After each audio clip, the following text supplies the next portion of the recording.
Hello, my name is John Deeben. I'm a genealogy specialist at the National Archives and Records Administration.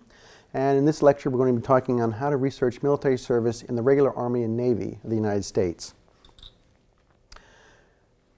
Of course, the service in the regular military, this included the professional soldiers. These were the men who served during both times of war and during peacetime. The units that they served in were established regiments. They had their own history.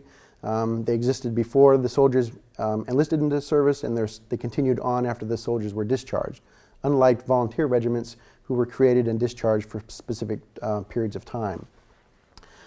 So to document the service in the regular Army, the War Department did keep a specific set of records called the Registers of Enlistment.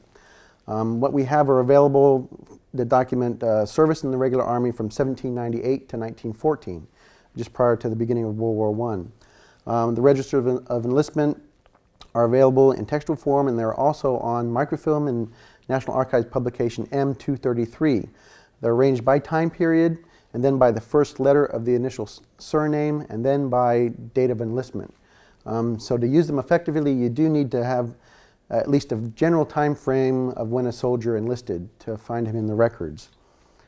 The basic information that an entry in the Register of Enlistment will give you includes the name of the soldier, his rank, a physical description including height, eye color, hair color, complexion, his civilian occupation, his date and place of birth, his enlistment information when he was listed and discharged, and he usually gives the place of discharge as well. And at the end of it, it usually gives a brief summary of his character as a soldier at the time that he was discharged. So it gives you a pretty good basic information about the beginning of a soldier's service and his ending of his service. As an example, we'll look at a Register of Enlistment for an Alfred Pride, who enlisted in 1878. Now the entries in each register covers 2 pages. So if we look through the whole entry, this is the information that we glean about Alfred Pride's service. It shows that he enlisted July 11th, 1878. He was originally born in Richmond, Virginia. He was 32 at the time that he enlisted. He identified his occupation as a soldier, so that's an indication that he was a career soldier, and he might have enlisted prior to this time. His physical description included he had black hair and he was 5 foot 8 inches tall. He was assigned to the Company F of the 24th U.S. Infantry, and this was actually his 3rd enlistment. So the fact that he identified himself as a soldier reflects that. He was discharged from service on February 10th, 1883. His expiration of service took place at Fort Elliott, Texas. He was a private at the end of his service, and his character as a soldier at the time of his discharge was listed as good. So he probably had a fairly typical service as a soldier during his time in the Army. Now, the Navy equivalent of the Register of Enlistments were the Rendezvous Reports.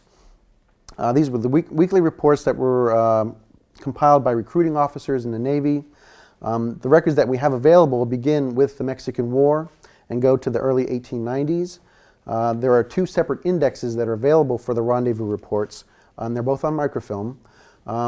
The one publication is T1089 or 1098, which includes rendezvous reports for before and directly after the Civil War, from 1846 to 61 and from 1865 to 1884.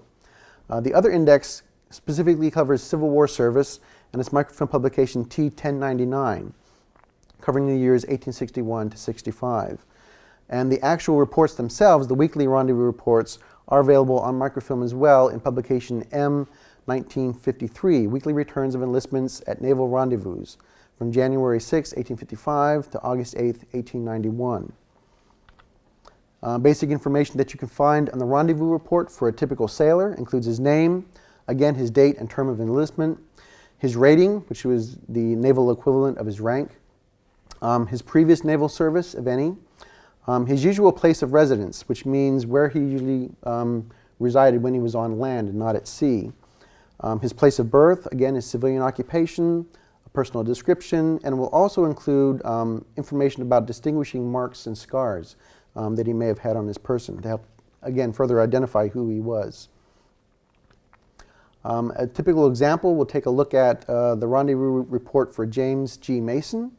If we read his entry in the Rendezvous Reports, we'd learn that he enlisted on June 25th, 1884 at Mare Island, California.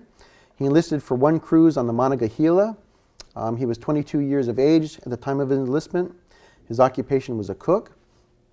His physical description shows that he was a Negro, 5 foot 1.5 inches tall, born in East Oakland, California. He had a scar on his left leg and a tattoo of a shield, cross, and flag on his left forearm, and his rating at that time was a landsman, which means that he had no prior service at sea at the time that he enlisted in the Navy. Again, the availability of the records, in addition to the original records, what's available on microfilm, especially for the Register of Enlistments, are available on Ancestry.com. You can also find some information on Footnote and Heritage Quest, or you can request service information from the regular Army or Navy through a mail-in service with a mail-in form that are available on the National Archives website at www.archives.gov.